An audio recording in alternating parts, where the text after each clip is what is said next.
Desde la noche tormentosa en que el viento azotaba los cipreses que flanqueaban la vieja hacienda Montenegro, la tierra crujía bajo la lluvia como un suspiro contenido. Era la hora en que el mundo parece sostener la respiración, los relámpagos iluminaban el firmamento, desvelando las torres de piedra y los arcos góticos que guardaban mil secretos. En ese escenario de sombras y reflejos, doña Isabel Mendoza, con el vientre hinchado por el peso de sus gemelas, gimió un lamento ahogado. Los criados corrían, las lámparas de aceite danzaban en las manos temblorosas, y un catre improvisado aguardaba la llegada de dos vidas que cambiarían para siempre el destino de dos familias. La narración, ininterrumpida, describe la aspereza del frío en la piel de la madre, el rugido del trueno que anunció el primer alarido. El pulso de doña Isabel resonaba como tambores de guerra en su sien, cada latido un recordatorio de la traición que consumaba su esposo, el ambicioso don Ernesto Mendoza. Mientras el comadrón, de mirada severa, entregaba a una niña plateada envuelta en lienzos blancos, el padre subrepticiamente susurró órdenes al mayordomo, una de las niñas debía desaparecer. Así, bajo el manto de la noche, Sor Carmen respondió al llamado y se llevó a la recién nacida, una promesa terrible selló sus labios, jamás revelaría su origen. La otra hermana quedó cobijada en seda y satén, al cuidado de Montserrat Montenegro, la altiva madrastra que apenas disimuló su desdén al sostener el cuerpo frágil de la niña. Paola Montenegro, la destinataria de riquezas, inhaló por primera vez el perfume de un mundo donde la empatía se pagaba en monedas de oro. Los primeros años de Paola transcurrieron entre vitrales y pasillos de mármol. La voz cuenta cómo aprendió a tejer alianzas con una sonrisa gélida, cómo consolidó su imperio de influencias antes de cumplir 10 años. El eco de sus tacones resonaba en los corredores, y en cada tesoro familiar descubrimos la huella de su ambición, un broche que Valentina, la doncella, encontró oculta en el escritorio, un cofre de cartas selladas que Montesquieu, el bibliotecario, guardó bajo llave. Al mismo tiempo, en otro rincón del país, Paulina Mendoza aprendía el arte de curar. La Valle de Tepotzotlán la vio corretear entre las jacarandas mientras Sor Carmen la iniciaba en recetas de hierbas y ungüentos. La voz describe el rocío de la mañana, la bruma que se enredaba en el valle, y el sonido de las campanas de la iglesia que convocaban al rezo. Cada herida que sanaba, cada lágrima que recogía con sus suaves manos, iba tejiendo el carácter de una joven devota, firme en su voluntad de aliviar el sufrimiento ajeno. Pasaron los inviernos y los veranos sin relojes. Paulina creció con el murmullo de los ríos y la convicción de servir. Las narraciones, densas, se adentran en la escena de un incendio en el mercado local, donde Paulina improvisó vendas con trozos de su propia blusa para rescatar a un niño atrapado entre escombros. Sus ojos, reflejo de la madrugada, mostraban la determinación que la definía, ajena a los lujos que su hermana disfrutaba a lo lejos. La voz se desliza entonces al momento en que doña Isabel, gravemente enferma, decidió confesar la verdad antes de morir. Sentada en un lecho de caoba, con el retrato de don Ernesto en la pared, rogó a su confidente que reuniera a ambas niñas. Pero el anuncio llegó demasiado tarde, la madre expiró con un susurro y el pacto se quebró para siempre. Cuando Paulina recibió la invitación a la mansión, una letra perfumada con incienso y lacrada en carmesí, su corazón latió con una mezcla de esperanza y temor. La voz describe el viaje en diligencia, el paisaje que se tornaba agreste, la neblina que acariciaba las colinas, y la aparición súbita de las torres de la hacienda bajo un cielo encapotado. Al pisar el umbral, un escalofrío recorrió su espalda, el eco de su propia respiración la devolvió al instante en que dos caminos divergen eternamente. Paola, enfrascada en su ambición, apenas alzó la mirada, sus labios, pintados de un rojo implacable, curvaron en una sonrisa de cortesana. La voz narra la escena con minuciosa lentitud, el roce de las sedas, el tintinear de las copas, y el choque de voluntades bajo las arañas de cristal. Así culmina el primer bloque, la promesa de una trama tejida con hilos de seducción y traición, de amores inocentes y odios ancestrales, de secretos que duelen como puñales. El desenlace del bloque deja al oyente al borde de la butaca, aguardando con el pulso acelerado el desenlace de una historia cuya sangre y lágrimas aún están por fluir. La luna descendía como un manto de plata sobre la hacienda cuando la brisa nocturna empezó a susurrar secretos en los corredores vacíos. Paulina Mendoza abrió despacio la puerta del ala este, donde antiguamente solo Paola Montenegro se atrevía a pisar, y percibió el latido sordo de la casa, una pulsación antigua, cargada de ambición y traición. Su vestido de muselina ondeaba tras de sí, como una bandera blanca en medio del conflicto que pronto estallaría. En la biblioteca principal, los estantes de caoba albergaban más de un centenar de libros encuadernados en cuero, cuyas letras doradas parecían brillar con autoridad. Paulina recorrió con la mirada los lomos grabados con nombres de filósofos y alquimistas. Fue allí donde encontró, sobre una mesa tallada a mano, el pasaporte falso lacrado con el sello de la mansión Alcázar. La voz narra, sin interrupciones, el temblor en los dedos de Paulina al sostener el objeto prohibido, cada surco de lacre contaba una historia de corrupción, cada pliegue del papel denunciaba la traición de su hermana. Mientras tanto, en el salón principal, Cassandra guardaba al pie de la escalera de mármol, su figura esbelta recortada contra la luz tenue de los candelabros. Sus ojos se entrenaron en Paulina con la precisión de un halcón, sabía bien que el plan arrancaría esa noche. La traición, tejida con la sutileza de un encaje, exigía la complicidad de una identidad suplantada y el silencio de quien guardara el más oscuro secreto. Todo está listo, susurró Cassandra, con la voz rasgada por el vicio de la manipulación. Cuando Carlos entre, verás cómo ya vuelve a su lugar. La narración continúa describiendo cada paso, la colocación de documentos, el intercambio de atuendos en los retretes privados, el leve perfume de jazmín que Paulina escondía en su chal para parecer más sofisticada. Con voces apagadas, los criados intercambiaron miradas confusas, nadie sabía realmente quién era la verdadera señora Montenegro. En los salones, los ricos tapices murmuraban historias de apariencias y deseos ocultos. La voz detalla el roce del terciopelo contra la piel, el chasquido imperceptible de los cierres al cambiar prendas, y el calor súbito que ascendía desde el estómago de Paulina cuando se ajustó a la cintura ceñida de Paola. Ese instante fue la chispa que encendió la narrativa. Fuera de escena, el carruaje de Carlos se acercaba al portón principal. Cada relincho de los caballos amplificaba la tensión. Paulina, con el corazón desbocado, se obligó a erguirse con la altivez que aprendió en su hermana. Cuando el carruaje entró en los jardines iluminados por antorchas, el portón se cerró tras él con un crujido metálico. La voz describe el impacto en el semblante de Carlos, una mueca entre sorpresa y alivio. Paulina, con la mirada baja, intentó imitar la voz templada de Paola. Bienvenido a casa, mi señor Alcázar, dijo, con la cadencia medida de una cortesana entrenada. Y así comenzó el intercambio definitivo. La heredera real, oculta tras la farsa, cedió su lugar a la gemela bondadosa, cuyo destino estaba a punto de enredarse en pasiones que jamás imaginó. Así, con el primer encuentro consumado y la farsa en marcha, la voz se adentra en el corazón de la traición, narrando sin pausas ni concesiones cada latido desbocado de Paulina ante su nueva realidad. En los días que siguieron al gran intercambio, la mansión Alcázar se transformó en un laberinto de sombras. Paulina, atrapada en el terciopelo y los espejos de un mundo ajeno, descubrió que cada objeto tenía historia y cada pasillo, espías. En la penumbra del comedor donde antes se servían banquetes de caviar y vino añejo, encontró una carta abierta junto a la pila de cubiertos de plata, repleta de nombres tachados y alusiones a encuentros secretos. Su pulso se aceleró al leer, que ella nunca sospeche que el trato fue de sangre a sangre. Cassandra, con su risa de cristal astillado, solía susurrar en los corredores. Recuerda, Paulina, aquí se vive de apariencias, la más mínima grieta y todo se derrumba.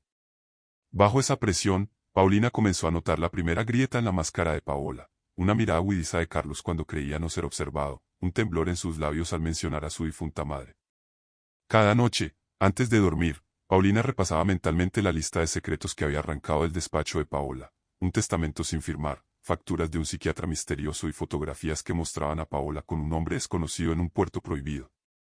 Mientras tanto, Paola, libre de su prisión de seda, deambulaba por clubes clandestinos en la Ciudad de México. Allí, con su sonrisa de serpiente, tejía su plan de regreso, se asoció con Lorenzo, capitán de un barco mercante, prometiéndole joyas de la familia si la ayudaba a infiltrar a Casiopeia, su aliada de la aristocracia. Juntos tramaron secuestrar a Lisette, la hija menor de Carlos, para forzar la rendición de Alcázar. Una noche de luna nueva, Paulina percibió un tamborileo de pasos en el jardín de invierno. Se asomó a una ventana y vio a Rodolfo, el administrador, entregando un sobre negro a una figura encapuchada. Su instinto de sanadora se enfrentó al miedo más primitivo, ¿sería acaso el comienzo de algo fatal? Antes del alba, Paulina consiguió robar la llave del despacho de Paola y abrió, con manos temblorosas, un cofre escondido. Allí encontró un diario de notas íntimas donde Paola confesaba, el odio es mi alimento. Paulina nunca sabrá lo que es el dolor verdadero. Las cartas, tachones, nombres de amantes y chismes de la corte de Alcázar llenaban páginas manchadas de lágrimas.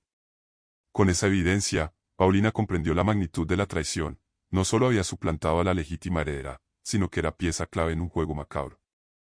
El perfume de jazmín se tornó en un hedor de engaño. Lentamente, la relación con Carlos cambió de matiz. Las veladas de piano en el salón de música, antes llenas de acordes melancólicos, se transformaron en silencios cargados de sospecha. Carlos, con el ceño fruncido, halló bajo su plato un mechón de cabello que no pertenecía a Paola. Su corazón se debatía entre el amor que creía sentir y el temor de ser burlado. Una noche, durante un baile de máscaras en el gran salón engalanado con guirnaldas de rosas blancas, Casiopeia, aliada secreta de Paola, se acercó a Paulina con una copa de champaña adulterada. Susurró al oído: «Tu trama es exquisita, pero recuerda que nadie anda gratis. Aquí todos tenemos deudas». Paulina, con la cara bañada en sudor, supo que esa copa contenía la verdad, o bebía y caía inconsciente, o huía y exponía su mentira. Decidió, entonces, usar la farsa a su favor. Con voz suave, deslizó palabras de apariencia inocente hacia Carlos durante el vals. «Hoy me siento distinta», como si algo oculto clamase por salir. Esas palabras, cargadas de ambigüedad, encendieron la curiosidad de Carlos. El cambio en la música marcó el paso, las partituras de Chopin se tornaron en estridencias siniestras, y la danza se volvió un duelo de miradas. En el despacho, horas después, Paulina desafió a Rodolfo. «Dime qué sabes de Paola y su oscuro pasaje a este lugar». Él, sorprendido, la miró con ojos recelosos y soltó un alarido contenido. «Paola te vendió a Lisette, a tu sangre, y yo vendí mi alma». Esas palabras resonaron como un disparo en la noche. Paulina comprendió que la red era más amplia de lo previsto, conspiradores se ocultaban bajo túnicas de confianza. El bloque 2 culmina en el amanecer de una nueva traición, mientras Paulina planea exponer la mentira. Paola regresa al hogar Alcázar en medio de la bruma, su silueta recortada contra la reja de hierro forjado. La casa tiembla con el presagio de la tormenta, la voz describe su sonrisa asesina: «Bienvenida a la verdad, hermana mía». Los primeros rayos del alba acariciaron las vidrieras de colores del salón de baile, donde la opulencia se mezclaba con el eco de pasados encuentros. Paulina, aún embriagada por el éxito de su osadía, sintió el peso de cada mirada que encontraba al cruzar el umbral. Un abanico de flores frescas cubría la mesa central, su perfume febril inundaba el recinto, recordándole que bajo esa belleza se escondían mentiras capaces de destruir reinos. En ese ambiente enrarecido, Carlos Daniel Alcázar despertó con los pensamientos inundados por la imagen de Paulina como nunca antes, la dulzura de su voz contrastaba con el temblor de su mirada. La narración describe su paseo por los jardines, donde la bruma matinal se convirtió en su confidente, creyó escuchar el eco de un susurro que no era viento, sino la promesa de un amor prohibido. La voz prosigue sin pausas. Esa tarde, Paulina se reunió con Rodolfo en la Alameda de Magnolias. Los pétalos caían como lágrimas en el suelo. El administrador, con voz gutural, le entregó un sobre empapelado con tinta negra. Al abrirlo, Paulina descubrió pruebas de la traición, fotografías de Paola con el barón de la Vega, mensajes comprometedores y la orden de secuestro de Lisette. El corazón de Paulina se quebró en dos, la hermandad sanguínea chocaba contra su conciencia. La narración retrata con minucia el pulso de sus sienes, el ardor en su pecho y la determinación que surgió de sus raíces más profundas, proteger a la niña y desenmascarar a Paola. Esa misma noche, el gran salón se preparó para el banquete en honor a la familia Mendoza. Todos asistieron, nobles, diplomáticos y comerciantes. Paulina, ataviada con el vestido que Paola prefería para las recepciones, mantuvo el porte de una condesa. Cada paso resonaba en el mármol pulido, cada sonrisa era cuidadosamente medida. Mientras tanto, Paola, desde un palco oculto tras cortinas de encaje, observaba el espectáculo con ojos de serpiente. A su lado, Casiopeia susurraba planes: infiltrar rumores de la enfermedad mental de Paulina y usar a Lorenzo para filtrarse en la guardia personal de Carlos. La narración avanza al clímax de la velada. Paulina descubre que el brindis, preparado por Casiopeia y Lorenzo, contenía una sustancia soporífera. En el instante en que sus labios rozaron la copa de cristal, su mirada se nubló. Pero un acto reflejo la obligó a cambiar la copa con la de un invitado, salvando lo que creía sería el beso de la muerte. Entre la penumbra de las antorchas, Carlos tomó su mano, sus dedos se entrelazaron, y el aire se cargó de electricidad. La voz detalla el tono de su voz, una mezcla de gratitud y deseo reprimido. La respiración de Paulina se volvió errática, sabiendo que cada aliento en presencia de Carlos la ataba más a su destino. Al concluir el banquete, Paulina huyó a la biblioteca secreta, donde encontró a Cassandra custodiando un baúl lleno de documentos. Con voz desbordada, exigió: «¿Dónde está la clave para detener el plan de Paola? Dímelo ahora». Cassandra, enfundada en su arrogancia, se limitó a alzar una ceja antes de responder. «La verdad duele, pero sin ella, eres polvo en el viento». Paulina, desarmada por la respuesta, recogió una carta amarillenta, Una confesión de Paola dirigía la culpabilidad hacia Sor Carmen, implicando a la leal nodriza en la separación de las gemelas. La revelación cayó como un martillazo en su mente. Una traición mayor, Sor Carmen, cuya voz de cuna la había sostenido, estaba marcada como cómplice. La narración explora su lucha interna, podría creer las palabras de Paola o defender a quien la amparó. El bloque 3 alcanza su punto crítico cuando Paulina se enfrenta a Sor Carmen en los corredores del ala este. La anciana, con voz quebrada, confiesa la verdad completa. Don Ernesto enloqueció por su obsesión con el linaje y sacrificó la unión de las hermanas en aras de un pacto ancestral con una orden secreta. La voz describe el abrazo roto entre aluminos y piedras antiguas. Paulina, llorando, acepta que la única forma de vencer es con la verdad. En ese instante, Carlos irrumpe, su espada emocional se desenvaina entre la lealtad y el amor. El encuentro bajo el arco gótico sella un juramento, Paulina, dispuesta a luchar por la justicia, y Carlos, listo para desafiar al mundo por ella. Desde el alba que rompía en filigranas de oro en los vitrales de la gran sala, hasta la noche en que las antorchas del corredor principal chispearon como instantes de peligro, la corte de Alcázar respiraba un ambiente enrarecido. Los tapices bordados con las armas familiares parecían observar con recelo cada paso de quien osara llegar con segundas intenciones. Paulina, todavía adaptándose a la piel de su hermana, descubrió que el poder no solo se ostentaba en joyas y títulos, sino en las miradas furtivas y los susurros que brotaban con la misma fuerza de un vendaval. Esa mañana, un banquete diplomático reunió a embajadores de tierras lejanas, Portugal, Perú y Nueva España. El salón olía a jazmín importado y especias de Oriente. Cada invitado llevaba consigo secretos con sabor a traición. La voz describe sin pausa el paso de la servidumbre, la música de un laúd estallando en notas tensas, y el crujir de las servilletas de brocado cuando manos ansiosas se cerraban en torno a copas de cristal. En uno de los rincones, Montserrat Montenegro se escabullía con paso felino, murmurando con el conde Alarcón mientras le entregaba un sobre sellado con cera roja. Sus palabras, frías como cuchillos, delinearon un plan para desestabilizar a Carlos, rumores sobre la salud mental de Paulina, acusaciones de nepotismo y la filtración de una cuenta bancaria secreta que vinculaba a la familia con contrabandistas.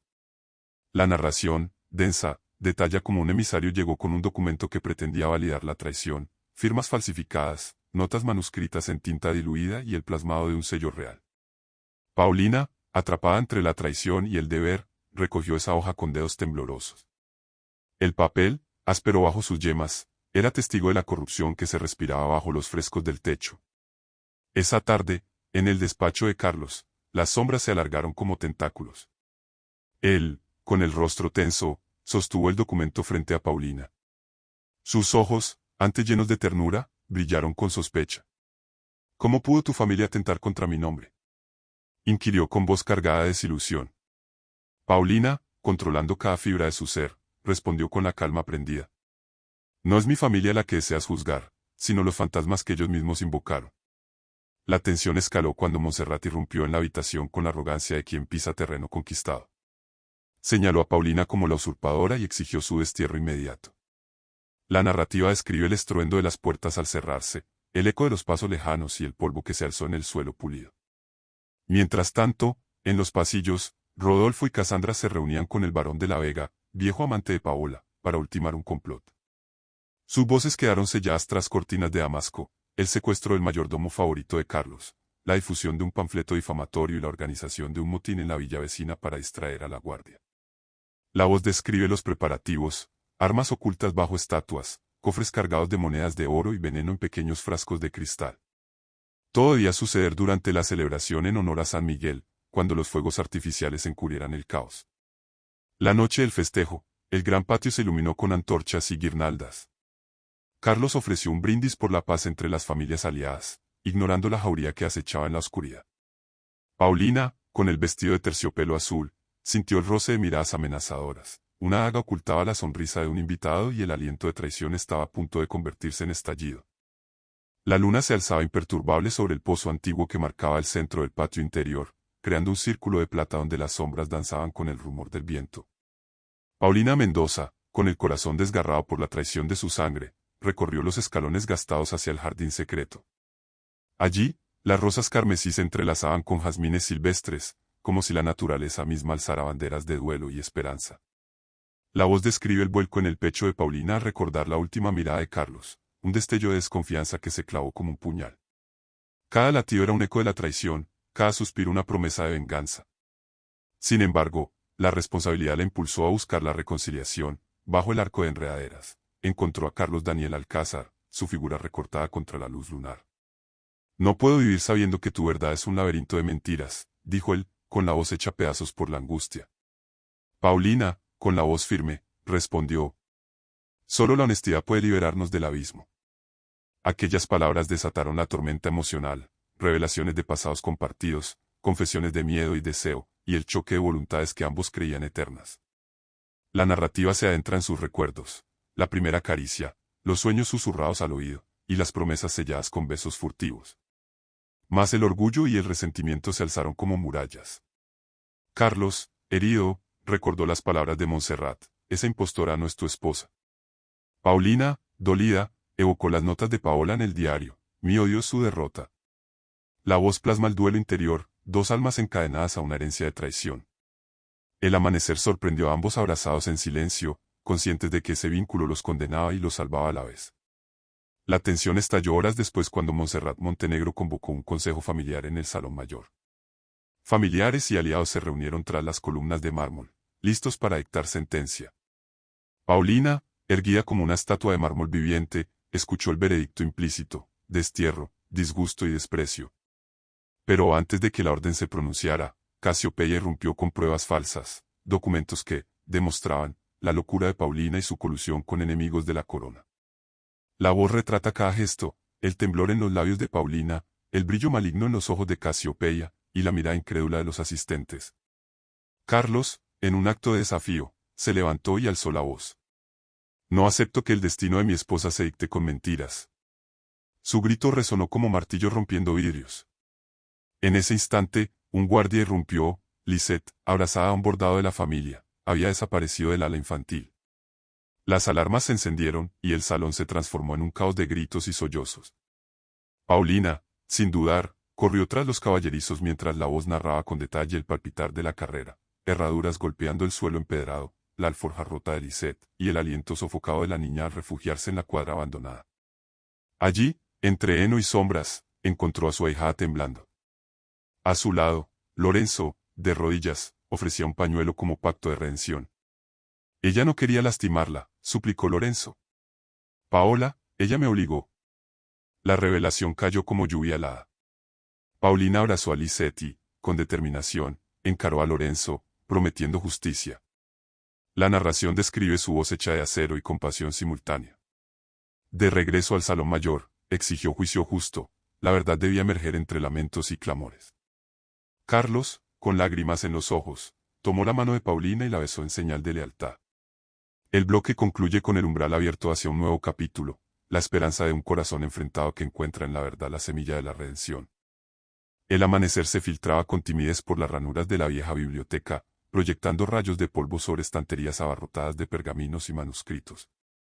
Paulina Mendoza, con el rostro aún marcado por el llanto de la víspera, se sumergió en el silencio sepulcral del recinto. La voz, insistente, describe el crujir de la madera bajo sus pies y el aroma tenaz de la tinta antigua. Entre los lomos gastados, buscó un volumen sin título que Sor Carmen había mencionado en un susurro, El legado de la serpiente, un tomo prohibido que detallaba rituales ancestrales y pactos sellados con sangre. Al desplegar sus páginas, la narración capta el estremecimiento de Paulina al leer el nombre de don Ernesto grabado con tinta carmesí, un pacto con una orden secreta para conservar el poder del linaje. La revelación sacudió los cimientos de su confianza. Su padre adoptivo no solo la había separado de Paola, sino que había invocado fuerzas oscuras para mantener su imperio intacto. Cada palabra del libro resonó como un eco de traición, y Paulina sintió el peso de generaciones corrompidas. Mientras hojeaba el manuscrito, un susurro de plumas en el umbral la aconsejó girar. Allí, rodilla en tierra, se hallaba Sor Carmen, con lágrimas surcando sus mejillas. La anciana, con voz trémula, confesó el secreto jamás revelado. Don Ernesto había obligado a la orden religiosa a silenciar el nacimiento de la gemela por temor a una profecía que amenazaba su reinado. Nada de lo ocurrido fue casual, susurró. Tu vida y la de Paola fueron sacrificios necesarios. La narración se adentra en la culpa de Sor Carmen, describiendo su lucha interna entre la obediencia y el amor maternal. Paulina, con el corazón desbordado, comprendió que la única forma de exorcizar esas sombras era exponer la verdad ante todos. Con el tomo prohibido bajo el brazo, Paulina irrumpió en el despacho de Carlos. Él, absorto en planes de defensa, alzó la mirada al sentir su presencia. La voz describe el choque de miradas, él, buscando consuelo, ella, exigiendo justicia. Este libro lo explica todo, dijo ella extendiendo las páginas empapadas en secretos. Mi padre vendió nuestras almas. Carlos, con la incredulidad pintada en el rostro, acarició las letras carmesíes y sintió un nudo en la garganta. Su amor se mezcló con la indignación, y la narración detalla el gesto de tomar la mano de Paulina como un pacto de lealtad inquebrantable. Sin embargo, esa misma noche, en los pasillos gélidos de la mansión, Paola se alió con Montserrat.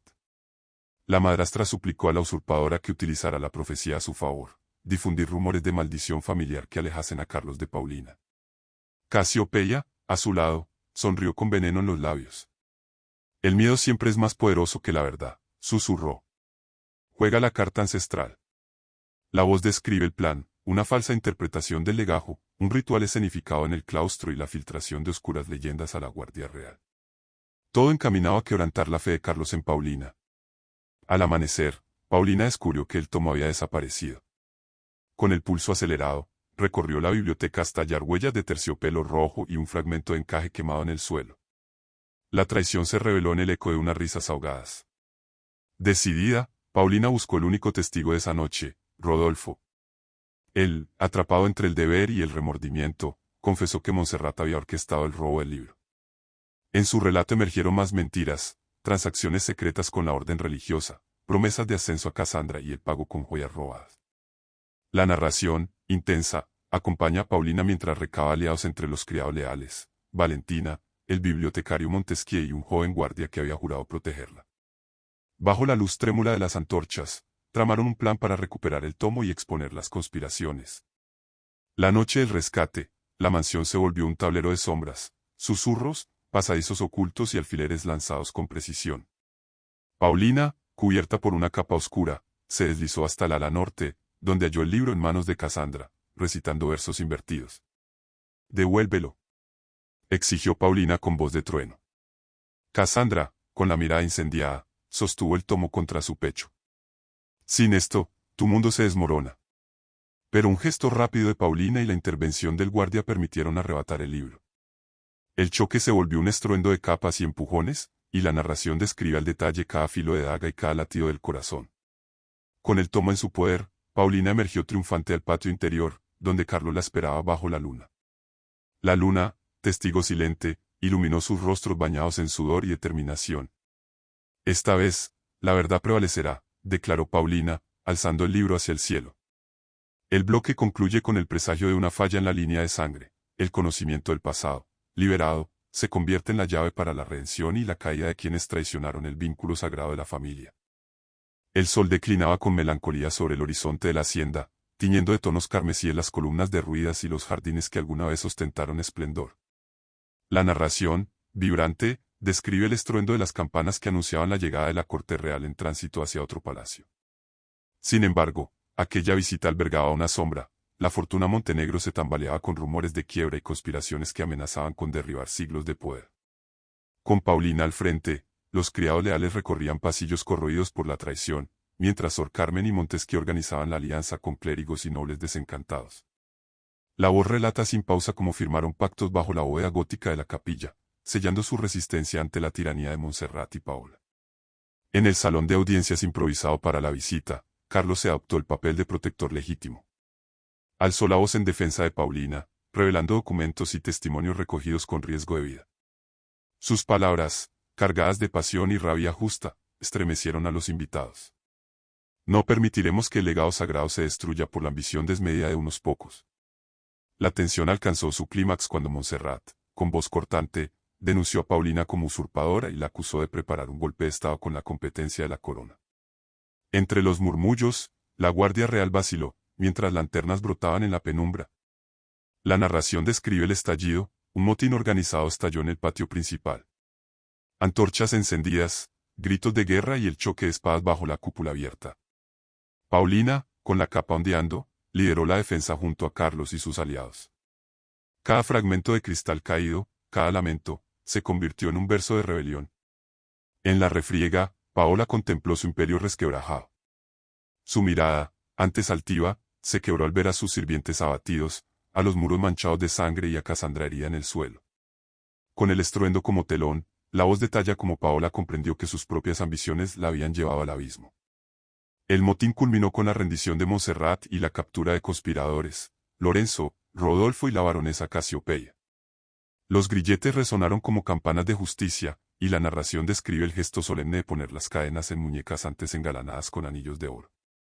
A medianoche, tras el incendio controlado de uno de los pabellones, la mansión entera contempló su reflejo entre las llamas. Paulina, en un acto de misericordia, perdonó a Marquís de la Vega, aliado de Paola, a cambio de promesa de lealtad eterna. El bloque concluye con la caída simbólica de los imperios de ambición y la apertura de un nuevo capítulo, la reconstrucción de la casa Alcázar sobre cimientos de verdad y justicia. La noche más oscura cayó sobre los muros centenarios de la hacienda Alcázar, mientras la luna, oculta tras nubes de tormenta, parecía negarse a iluminar las acciones que se avecinaban. Paulina Mendoza, con el tomo prohibido aún en manos, sintió el fuego de la justicia y el deseo de proteger a los suyos converger en un solo latido. Sin embargo, la sombra de la venganza ya había echado raíces en el corazón de Paola Montenegro, liberada de sus propias cadenas de seda. Los pasillos del segundo piso, antes tranquilos, se convirtieron en senderos de conspiración. Lorenzo, aún arrepentido, se apresuraba a reparar los daños causados por su lealtad a Paola, mientras Rodolfo, recluido en un calabozo ocupado provisional, tejía en sus sueños planes de escape y de venganza personal. Casandra, con la mirada clavada en la ventana, vio como un grupo de mercenarios llegaba a caballo, trayendo consigo cofres cargados de balas y cartas crípticas selladas con la insignia de un enemigo desconocido. La voz narra sin clemencia la escena del contrato sellado en la penumbra. Paola, apoyada en la barandilla de hierro forjado, firmó con sangre su alianza con el conde Verdugo, un aristócrata desterrado con sed de poder. Él prometió recursos y hombres a cambio de expandir su influencia en las provincias vecinas. Cada página de aquel acuerdo crujió como un aviso de catástrofe. Al alba siguiente, un atentado sacudió el ala sur de la hacienda, un coche de carruaje fue incendiado, y dentro, los documentos legales que garantizaban la integridad de los Mendoza quedaron reducidos a cenizas. La narración describe el estruendo de la madera ardiendo, el olor punzante del humo y el rostro devastado de Montesquieu al contemplar la ruina de años de trabajo. En el salón mayor, Carlos y Paulina veían los restos humeantes. Sus manos se unieron en un pacto silencioso, defenderían su hogar hasta las últimas consecuencias. La voz, intensa, detalla el temblor en sus labios y la firmeza en sus ojos. Nuestra venganza será justa, prometió Paulina con voz grave. No mancharemos nuestra honra con sangre inocente. Su plan se tejió en los corredores, infiltrarse en la mansión de Verdugo con disfraces prestados, descubrir la red de verduleros y sacerdotes corruptos que alimentaban los rumores contra su familia, y exponer ante la corona el complot urdido por Paola. Cada paso, descrito con lujos de detalle, incluyó noches de espionaje tras cortinas de terciopelo, mensajes cifrados en la cera de las velas y un delicado intercambio de llaves maestras. El punto álgido llegó cuando Paulina y Carlos, encapuchados, penetraron en la fortaleza de Verdugo en lo alto de una colina. Allí, se enfrentaron a mercenarios sin honor. La narración describe el choque de las espadas, el tintinear de la armadura y los gritos ahogados entre columnas de piedra agrietada. Paulina, con la agilidad de quien ha librado muchas batallas interiores, desarmó al capataz y recuperó la reliquia ancestral de los Mendoza, un anillo que simbolizaba la unión de las hermanas. Con el anillo en su poder, Paulina lo empuñó como estandarte y gritó: «Esto es por mi madre y por nuestro legado». Ese rugido se propagó como trueno, y los hombres de Verdugo huyeron despavoridos. La victoria llegó, pero la narración advierte que la venganza, una vez desatada, jamás se detiene ante el arrepentimiento. De regreso a la hacienda, Paulina colocó el anillo en el altar de la capilla familiar. La luna, liberada de sus nubes, iluminó el acto con una luz plateada que pareció bendecir su triunfo. Sin embargo, en lo hondo de su mirada, aún ardía la promesa de derribar a Paola con las armas de la verdad y de la justicia. La aurora rompió la noche con un torrente de rayos dorados que atravesaron los vitrales del gran salón, pintando de esperanza los muros agrietados de la hacienda Alcázar. Paulina Mendoza, con el tomo ahora bendecido por la corona a sus pies, recorrió el corredor principal con paso firme. Cada paso resonaba como un himno de renacimiento, recordándole que las cenizas del pasado podían germinar semillas de justicia. Carlos Daniel Alcázar la guardaba bajo el arco gótico que conectaba el salón con los jardines del alma. Sus ojos, antes marcados por la duda, brillaban con un fulgor nuevo. En silencio, entrelazaron sus manos, él, sosteniendo el anillo de la hermandad, ella, portando la llave del perdón. Hoy empezamos de nuevo, susurró Carlos, con la voz cargada de emoción. La narración describe la ceremonia íntima. Los criados leales adornaron el altar de la capilla con ramos de jazmín y rosas blancas, símbolos de pureza y reconciliación. Sor Carmen, en un gesto final de albedrío, ungió sus frentes con óleo sagrado, sellando el pacto de hermandad y lealtad. Mientras tanto, Paola Montenegro, aún desterrada en la Villa Colina, contemplaba el mar inquieta. La brisa salina le recordó su infancia perdida y los lazos rotos que llevó consigo. En un solo acto de redención, escribió cartas de disculpa a aquellos a quienes hirió, prometiendo enmendar el dolor con acciones más que con palabras. Días después, Carlos y Paulina convocaron a un consejo de reconstrucción, nobles y plebeyos, antiguos enemigos y aliados, todos reunidos para erigir un nuevo orden. La voz detalla la transformación de la mansión. Muros restaurados con piedra fresca. Huertos cultivados para alimentar al pueblo. Creación de una escuela en honor a Doña Isabel, para educar a niñas sin distinción. La baronesa Casiopeia, liberada de sus cadenas, regresó con un equipo de artesanos para ayudar en la rehabilitación, su orgullo roto por el juicio pero su espíritu renovado por la compasión. En el sitio donde antes se alzaban instrumentos de tortura y registros corruptos, ahora se plantaron olivos milenarios, símbolos de paz y sabiduría. Montesquieu reescribió los anales familiares, borrando mentiras y grabando la verdad en pergaminos ofrendados a la memoria. Paulina y Carlos inauguraron la capilla restaurada con un canto solemne que resonó en los claustros, el himno de la redención. La voz describe cada nota, cada acorde, y el temblor de los asistentes al sentir la carga del pasado disolverse en el aire. La reconciliación llegó a su clímax cuando Paola, guiada por la fe y el arrepentimiento, regresó a la hacienda para ofrecer sus servicios como guardiana de la justicia. Paulina, con el corazón dispuesto, la abrazó bajo el mismo arco donde sellaron su juramento inicial. Eres mi sangre, dijo Paulina con voz quebrada. Juntas, reconstruiremos lo que se quebró.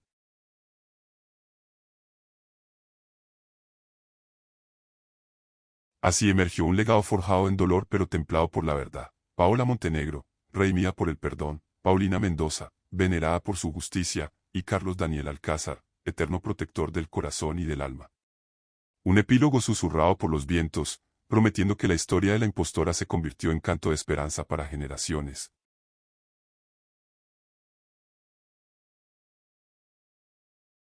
Si esta historia te llegó al corazón, regálale un me gusta a este video y compártelo con quien necesite recordar que su valor no depende de las opiniones ajenas. La transformación de estos personajes nos demuestra que nunca es tarde para cambiar, para mirar con nuevos ojos y edificar algo mejor sobre las ruinas de lo que no funcionó. Si deseas seguir leyendo historias como esta, llenas de protagonistas reales que enfrentan situaciones que todos podemos comprender, suscríbete al canal y activa la campana de notificaciones para no perderte ningún capítulo. ¿Y ahora, desde qué país nos acompañas? Nos emociona saber que estas narraciones llegan a los corazones de todo el mundo hispanohablante. Deja tu país en los comentarios.